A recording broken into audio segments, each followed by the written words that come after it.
अभी इसमें उन्होंने अपनी साइड की सारी बातें लिखी है। आप लीजिए, आप आराम से पढ़िए, फिर उसके बाद आपको जो फैसले लेना हो आप ले लीजिए।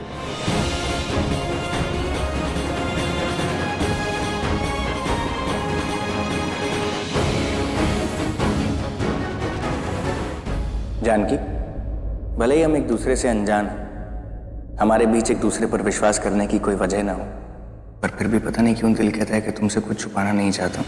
पता है, दादी हमेशा कहती हैं कि हर रिश्ते की बुनियाद होती है विश्वास।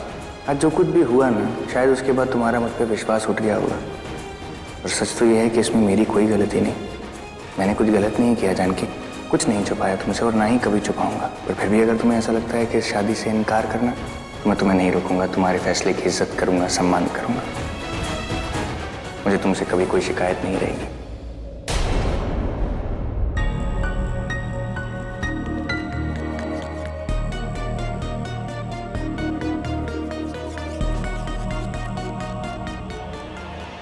एक बात जरूर बोलूंगा, मैं हमेशा एक ऐसी लड़की से शादी करना चाहता था जो मुझसे प्यार करे, कभी पूरा सच जाने बिना कभी कोई फैसला ना ले। जो तुमने मंडप में सुना वो सच था, पर अधूरा। यानी पूरा सच ये है कि श्वेता मेरी गर्लफ्रेंड थी। कभी हम लोग साथ में हुआ करते थे, पर अब नहीं। जैसे तुम और अशोक। अशोक तुम्हारा कल था जानकी, मेरा आज तुम हो जानकी। बड़ी सारी उम्मीदें थी, बड़े सारे सपने देखे थे। सोचा था तुम्हारे साथ एक नई जिंदगी शुरू करूंगा। एक नई जिंदगी की शुरुआत पर शायद किस्मत कोई मंजूर नहीं था। अभी तो श्वेता ने आंखें से हंगामा किया ना, बिना कुछ जाने, बिना कुछ मिले, सब कुछ छोड़कर तुम मेरे साथ अपनी पूरी जिंदगी बिताने के लिए तैयार हो गई। और उसने तुम्हारा विश्वास तोड़ा। वो विश्वास जिसके ऊपर हमारा रिश्ता बनने वाला था, उसने वो विश्वास तोड़ दिया। सॉरी जानकी।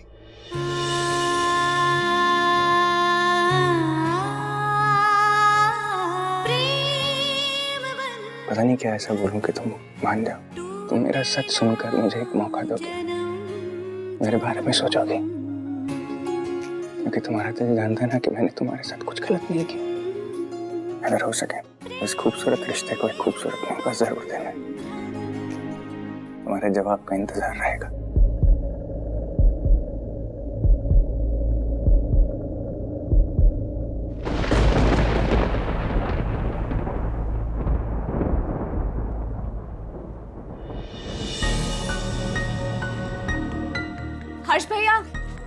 हर्ष भैया, आपका सेहरा इतना प्यारा है और आप पे तो ये और भी प्यारा लगेगा।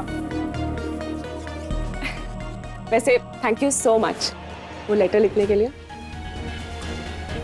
उनके लिए सच जाना जरूरी भी तो था ना, है ना भैया? वैसे आई एम 100% श्योर आपके उस लेटर का असर ना जानकी भाभी पर जरूर पड़ेगा और वो इस शादी के लिए मान भी जाएंगी।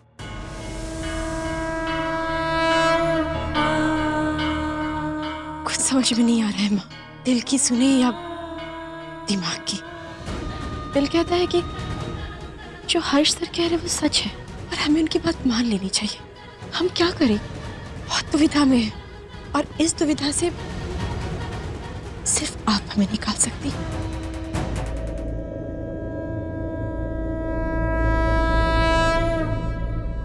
अब कौन जाएगा उनको मनाने, या ये काम भी हम ही को करना पड़ेगा? वैसे लगता तो नहीं है पापा जी कि वो लोग मानेंगे। ऑलमोस्ट मना ही करके चले गए हैं। मम्मी जी आप ऐसे चुप क्यों खड़ी हैं? बताइए पापा जी को कि कितनी बेइज्जती करके गए हैं वो लोग आपकी। अरे मना करने की औकात नहीं है उनकी और ना सुनने की आदत नहीं है हमारी। ये शादी हम करवा के ही रहेंगे। क्या प्यार से मनवा के करवाएंगे या जबरदस्ती करवा के रहेंगे? बेटा शांति से काम लो, गुस्से से बात बनेगी नहीं बल्कि और बिगड़ेगी। अरे बात बने या बिगड़े, हर्ष की शादी होगी वो भी जानकी के साथ ही। सारी दुनिया को पता है, प्रेस को पता है। अगर आज ये शादी नहीं हुई ना तो प्रेस वाले फिर से उल्टी सीधी बातें लिखेंगे हर्ष के बारे में और ये हम बिल्कुल नहीं चाहते। आप लोग बड़े मान सम्मान के साथ हमारे घर आए थे हमारी बेटी जानकी का हाथ मांगने, लेकिन आज जो कुछ भी यहां हुआ है उसके बाद हम हाथ जोड़कर आपसे माफी मांगते हैं। हम हमारी बेटी जानकी का रिश्ता आपके बेटे हर्ष के साथ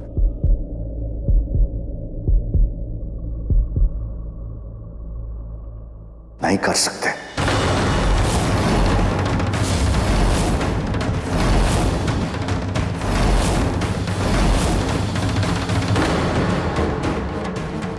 माफ कर दीजिएगा।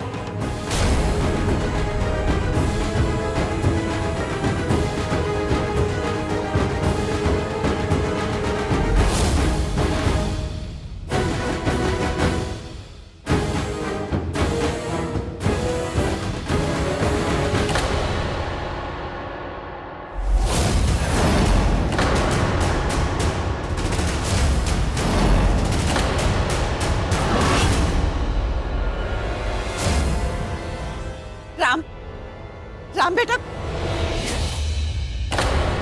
पापा,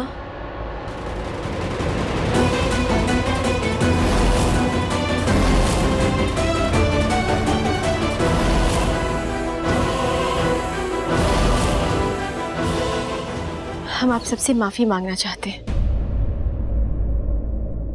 पूरे परिवार की तरफ से। ऐसे अचानक मंडप छोड़कर चले गए क्योंकि हम लोग को बुरा लगा था, पर हमने फैसला ले लिया है। हम हर्ष सर से शादी के लिए तैयार हैं।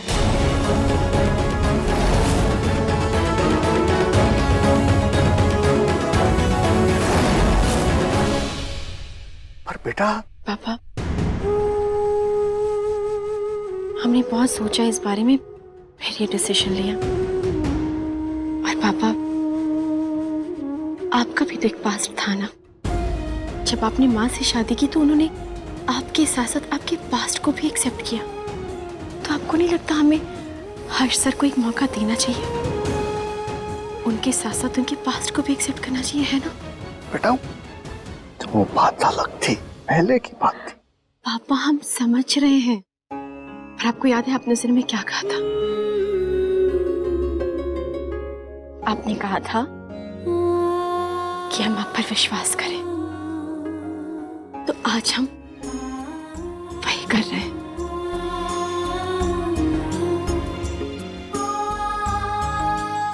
शिखर, थैंक यू, हमारी वजह से हम पूरा सच जान पाए।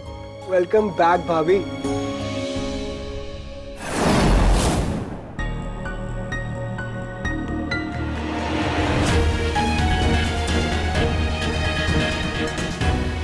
चुक चुक जियो बिटिया, खुश रहो।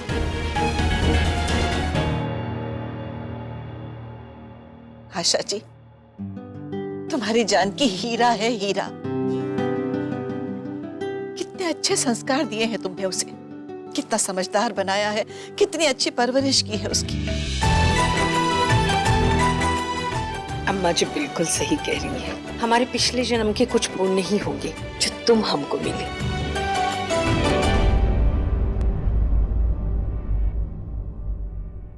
वैसे आप जैसी नौटंकी लड़की ना हमने आज तक नहीं देखी, जो पहले शादी के लिए हाँ कहती है और फिर ना, बेचारे पापा कितने कॉन्फिडेंस से गए थे राम शास्त्री को ये कहने कि उनकी उसूलों वाली जानकी बिटिया पैसों के लिए बिक ही नहीं सकती। पर आप तो,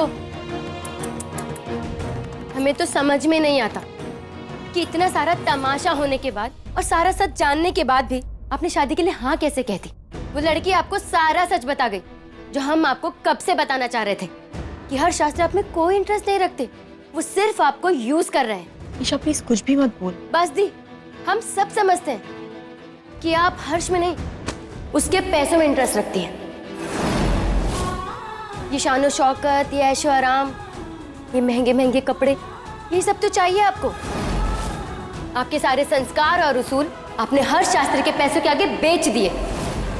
जानकी श्रीवास्तव ने अपना ईमान बेच दिया जानकी शास्त्री बनने के लिए। पंडित जी, ये दूल्हा दुल्हन के लिए दिशा ठीक है ना यार? जी। बाकी सब अरेंजमेंट सही है ना? सब आपके हिसाब से है ना? जी। ओके। वो विदाई के बाद के लिए गाड़ी अरेंज करवा दी है, तो आप देख लेना। बाकी हर्ष को मैं ले आऊंगा, आप जानकी को ले आइए। लड़के की पुरानी गर्लफ्रेंड आई थी, फिर भी लड़की शादी के लिए मान गई। बड़े अजीब लोग हैं। जो पैसे के लिए अपनी बेटी की जिंदगी खराब कर रहे हैं। चलो माँ बाप लालची है, समझ में आता है, लेकिन लड़की क्यों मान गई? उसका भी रिसेंटली ब्रेकअप हुआ है अपने ऑफिस वाले कलीग के साथ। नाउ डायरेक्ट दी बॉस। ये तो राम मिलाए जोड़ी वाली बात हो गई। सबके अपने अपने अफेयर हैं। ये तो शादी नाम के लिए हो रही है। इसे एक बात बताइए दी, ये रूप आपने हमारी शादी में क्यों नहीं दिखाया?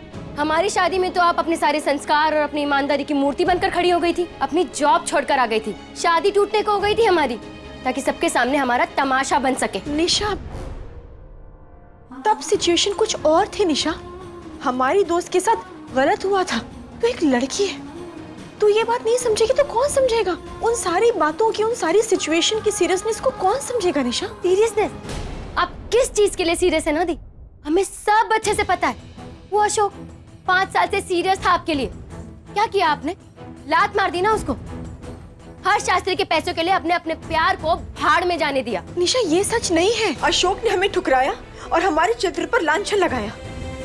सच तो ये है कि राम शास्त्री की बहू बनने के लिए आप इतना नीचे गिर गई कि अपने संस्कार, अपने उसूल और अपनी ईमानदारी सब बेच दिया आपने। भगवान ने आप दोनों की जोड़ी ना बहुत सोच समझ कर बनाई है। एक महान लालची और दूसरा एक नंबर का अय्याश लड़की बात। निशा, तू खुद को सुन भी पा रही कि तू क्या बोल रही है? अरे दी, आने वाले टाइम में ना हर कोई देखने वाला है कि कैसे आप उसके पैसों पर मौज करेंगी और वो दूसरी लड़कियों के साथ। आपका हर्ष शास्त्री एक नंबर का घटिया और गिरा हुआ इंसान है, बिल्कुल आपकी तरह। बस कर निशा, इनफ। बस बहुत हुआ। अगर आपको इस शादी से इतनी दिक्कत है ना तो आप जा सकते हैं यहाँ से। बेकार में ये पकोड़े और हमारा सर मत खाइए। अरे लोग शादी में आते हैं लड़की को दुआएं देने, आशीर्वाद देने, और आप उन पे कीचड़ उछाल लें। जी आप शादी में आए, हमें बहुत अच्छा लगा, लेकिन अब आप जा सकते हैं। हमें भी कोई इंटरेस्ट नहीं है ऐसे मनी माइंडेड एंड मैनरलेस लोगों की शादी में रुकने का। चलो यहाँ से। अरे प्रियंका, आनंद, ये क्या किया तुमने? कैसे थे वो हमारे? You know what? तुम और तुम्हारे रिलेटिव्स ना बिल्कुल तुम्हारी तरह है। मिसअंडरस्टैंड करना, मिसबिहेव करना। ये जो तुम्हारे बहन उस दिन कांड किया ना, उसके लिए हमारी बहन रिस्पॉन्सिबल नहीं, बल्कि तुम्हें तो खुश होना चाहिए कि हमारी बहन ने शादी के लिए हाँ की। लेकिन तुम कहाँ समझोगे ये सब? तुम तो लोगों को जज उनके कपड़ों से करती हो, वो क्या पहनते हैं, उन्हें नौकर कहती हो। तुम सब ना एक जैसे ही हो।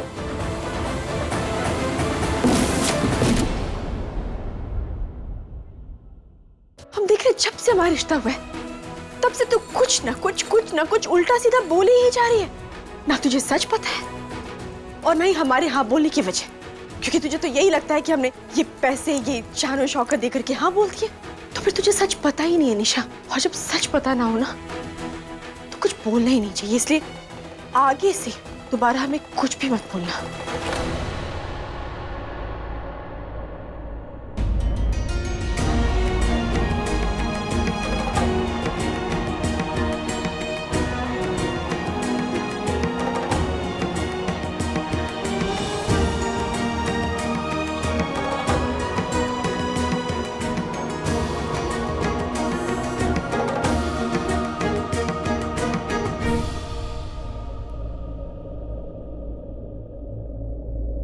बेटा, पक्का तू ये शादी करना चाहती है? अरे एक ही बात 10 बार काहे पूछ रहे हैं? हाँ तो कर दिए शादी के लिए वो। देख बेटा, तब की बात कुछ और थी जब मैंने तुझसे शादी के लिए हाँ करने को कहा था। लेकिन अब जो कुछ भी हुआ है उसके बाद मैं सिर्फ तुझसे यही कहूंगा, ये तेरे जीवन का फैसला है। जो भी फैसला लेगी सोच समझ कर लेना, मेरे या किसी और के कहने पे नहीं। तुझ पे मेरा कोई दबाव नहीं है बेटा। बोल, अब भी तुझे ये शादी करनी है? पापा, जब ये सब कुछ हुआ था ना तो आपकी तरह हमारा भी विश्वास डगमगा गया था। हमें लगा शायद जो हम करने जा रहे हैं वो गलत है। और फिर हमने सोचा कि जब हमने अशोक को चुना था तब क्या हुआ? वो तो हमारा फैसला था ना, और वो गलत निकला। उसकी वजह से आपकी, हमारे परिवार की कितनी बदनामी हुई। इस बार आपकी बदनामी नहीं होने देंगे हम। इस शादी के लिए हाँ कही है हमने, तो ये शादी हम करेंगे पापा। और किसी दबाव में नहीं करेंगे। हर्ष सर, आपका फैसला है, मेरे पापा का फैसला कभी गलत नहीं हो सकता, इसलिए आपका फैसला अब हमारा फैसला है। हमें भी लगता है हर्ष सर हमारे लिए सबसे अच्छी चॉइस है, और हमें लगता है ये फैसला हमारी जिंदगी का सबसे सही फैसला होगा। भगवान ऐसा ही करे। पंडित जी, ये धन बांटी की रस्म के लिए लड़की वालों की तरफ से। अरे हमारी जूती किधर गई? अभी तो यहीं पे थी। पक्का किसी बच्चे ने चुराई होगी। हाँ, ये चमचमाती जूती ना जीजू की लगती है। इससे पहले कोई और चुराए, हम चुरा लेते हैं। हाय, ये क्या कर रहे हो? जूतियां पहन रहे हैं। पर ये हर्ष भैया की जूतियां हैं। अब तो हमने पहन ली। अरे अब क्या करोगी? वैसे भी जूती चुराई की रस्म थोड़ी देर बाद तो होनी है। हमने अभी कर ली। अगर ये जूती चाहिए ना, तो इसके लिए तो पैसे दो।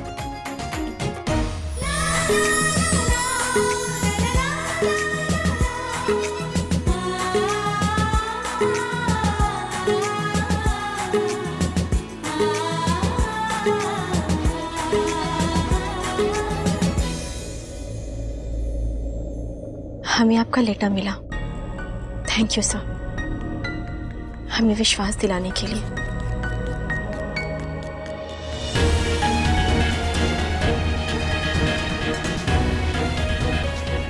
कन्यादान के लिए कन्या के माता पिता हाथ बढ़ाएं।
जीजू के हाथ क्यों कांप रहे हैं?